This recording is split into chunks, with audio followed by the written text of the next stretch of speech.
పేద విద్యార్థులకు వైద్య విద్యను దూరం చేసే 107, 108 జీవోలను వెంటనే రద్దు చేయాలని కాంగ్రెస్ వర్కింగ్ కమిటీ సభ్యుడు రఘువీరారెడ్డి డిమాండ్ చేస్తున్నారు. ప్రతిపక్షంలో ఉన్నప్పుడు ఆ 2 జీవోలను చంద్రబాబు, పవన్ కళ్యాణ్ తీవ్రంగా వ్యతిరేకించారని, అధికారం వచ్చాక వాటిని ఎందుకు రద్దు చేయలేకపోతున్నారని రఘువీరారెడ్డి ఎక్స్లో పోస్ట్ చేశారు. ఇక ఈ విషయంపై సీఎం చంద్రబాబు లేఖ రాసిన స్పందన లేదన్నారు. ప్రభుత్వం వెంటనే స్పందించి మెరిట్ పేద విద్యార్థులకు న్యాయం చేయాలని రఘువీరారెడ్డి డిమాండ్ చేస్తున్నారు.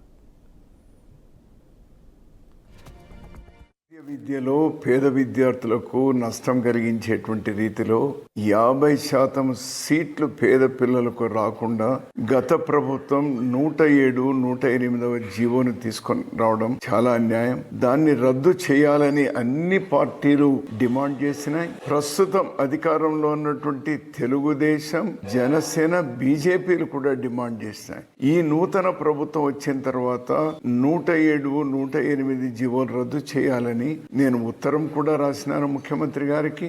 అయినా ఇంతవరకు ఆ జీవోలు రద్దు కాలేదు. ఆ జీవోలు వెంటనే రద్దు చేయాలి. పేద విద్యార్థులకు ప్రభుత్వ వైద్య కళాశాలల్లో మెరిట్ ప్రకారం వారికి సీట్లు కేటాయించాలి.